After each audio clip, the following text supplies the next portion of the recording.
All right, I need you to think all the way back to middle school. Now, I know this might bring up some painful memories for some of you, but just bear with me here, bear with me. Think about the coolest kid that you knew in your class. For me, it was this guy named Spencer. Shout out Spencer if you're watching. Think about this kind of stuff this person was wearing. They had the Osiris shoes, the skinny jeans, the beanies, the snapback hats, all that stuff, the Obey t-shirt. I'm pretty sure that if you wore that nowadays, you would be laughed at. Now think about the kid that came in every day, like dappered up, dressed up to the nines, always wearing the formal wear. Shout out Enrique, that was who that was for me. If that guy still dressed like that today, they'd probably be all right. You know, they probably still get along just fine, unlike the first character. Now, fashion is very susceptible to trends. There are things that are really cool in the moment and then kind of fade away, and there are things that have a lot of staying power. The same thing is true about books. Now hang in with me, don't leave yet, don't click out the video yet. This is some serious stuff because we are in a real crisis right now. All people know about books right now is BookTok, and BookTok has fetishized reading. Yes, you heard me right. All people do is speed read through these greasy romance books that look like they came out of the Boom Chicka Pop store. You know what I'm talking about, those weird chips that you see at Trader Joe's. Frankly, I'm sick of it.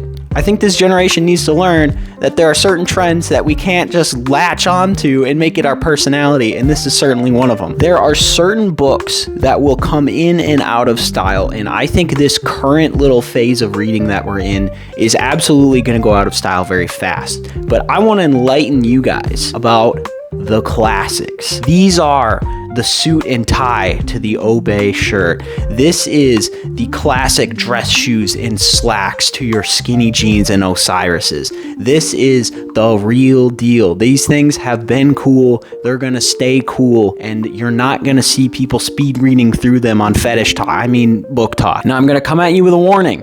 These are thick books. This isn't your average, 300-page paperback. These are big books. These are things that you're going to take a long time to read, weeks to months to maybe even years, depending on how fast you read. And these are things that you're going to sit with for a long time. You're going to digest them.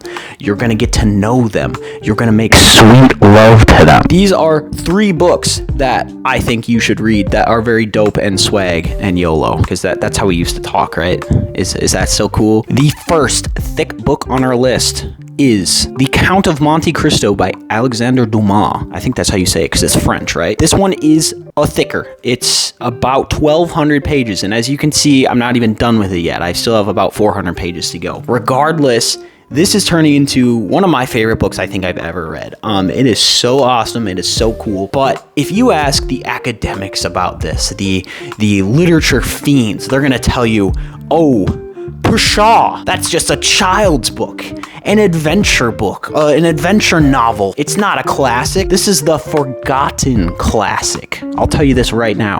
This one has so much depth and so many themes to it that you can't just dismiss this as children's literature. I see you out there, you snotty academics. That's not how this is going to work. Count of Monte Cristo is all about revenge, sweet revenge. There's this guy, his name is Edmond Dantes. I believe that's how you say it. Edmond Dante. And he gets thrown in jail. He's at the peak of his life. He's 19 years old, which is the peak of everyone's life. He's learning how to drive this big ship. He's going to become a captain. He's got a hot babe at home that he's trying to marry. And then things go south for this man really quickly. He gets thrown in jail for a crime that he didn't commit. And so the entire rest of the book, I'm not going to spoil it, but is this guy trying to get his revenge on the people that put him in jail. And let me tell you, this book, it is long.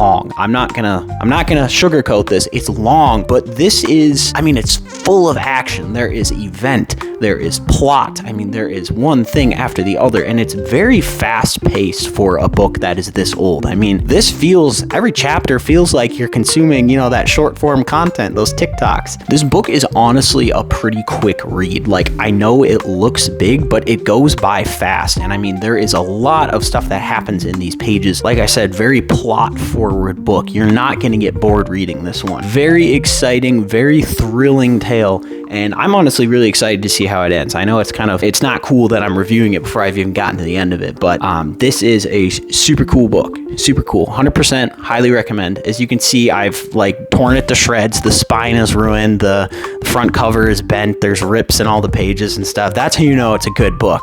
This is a well-loved book here. The next one here is none other than Diary of a Wimpy Kid. Just kidding. Those are classics. I will not stand for any slander. The next book on this list is kind of widely hated as far as what I've heard. When I told my friends I was reading this, people didn't like it. It is none other than Don Quixote by Cervantes. I know this one is really popular in Spanish class. A lot of people read this in Spanish and they hate it because of that. But this book, I mean, what a banger. This book is credited with being one of the first like novels, full-scale novels like in history, and there's a reason that it has the staying power that it has had, because it is, I mean, it's incredible. It says on the back here, voted the greatest book of all time by the Nobel Institute. It's like, you know, the guys that do the Nobel Prize, you ever heard of that? The Nobel Institute. This is the greatest book of all time, and it's hilarious because it's so incredibly stupid. This book is the equivalent of like what Looney Tunes was to our parents, you know? It's just complete chaos, complete and utter insanity. It's absurd at every turn. This book is absurd. So it's about the main character,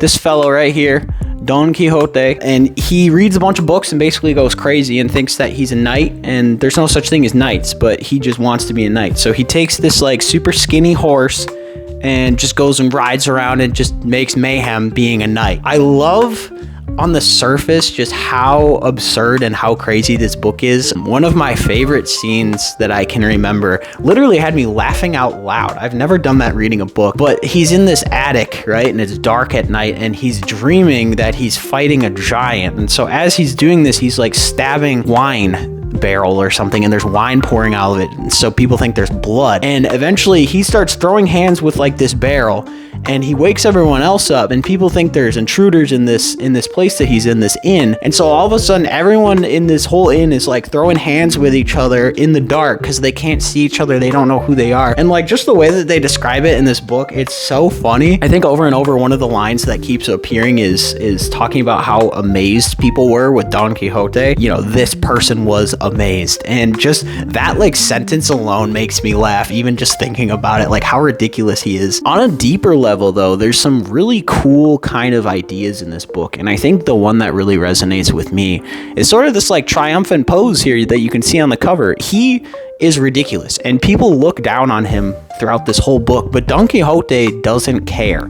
He is going to be who he is, regardless of what you think of him. And I think that's a really cool message to kind of internalize for life. If you want to be something, you go out and be it. Don't let people tell you that you can or can't do this or anything. Don't listen to them. Just you do you. You know, Don Quixote, even in the end, becomes recognized by other people as a knight. Like they see him as what he sees himself as. So if you have that like unshakable faith in yourself, then you can do this too. So if you want a book that is funny, I mean, this is absolutely the way I would go. I mean, this is one of my favorites all time, if not for this next book. This next book, also a thick one.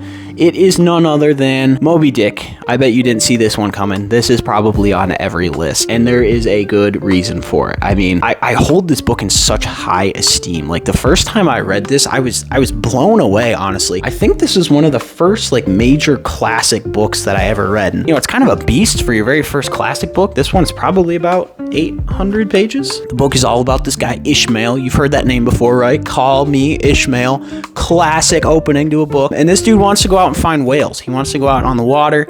He wants to go hunting for whales. And so he gets on this boat. There's this dude named Captain Ahab. And Captain Ahab is crazy.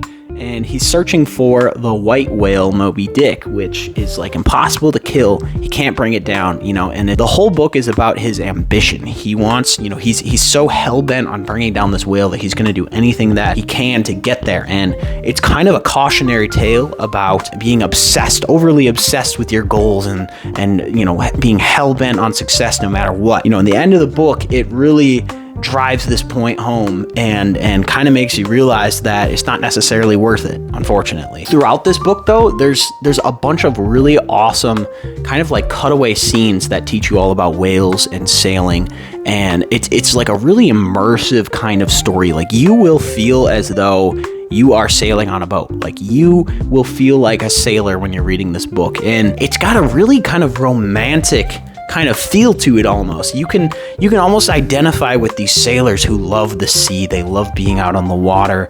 You know, this is their one true love. It's just an awesome read. Something that, like, it's an adventure, but it makes you think a little bit. Exciting, some really exciting scenes throughout. Like, cannot recommend it enough, even though, you know, all these books are super thick. So this might look intimidating, this stack here. I mean, this is like a couple thousand pages altogether, but the idea here is that we are returning to these books constantly. This isn't something that we're just plowing straight through like a movie. Think of this like your Netflix series. You know, you're gonna watch an episode or two every day. You're gonna think about it. You're gonna return to it. You're gonna watch more. Think of how many hours of TV shows have you watched. You know, it's the exact same idea. Just put in consecutive hours returning to the same book over and over and see what happens. If you made it to this point in the video, you're clearly interested in these books. So why don't you go ahead, pick one up, read it, and then drop a comment down below. Let me know what you thought about it. Tell me, are there other books that I should be talking about? Which classic literature should I be looking at next? How can we make kids read cool books again?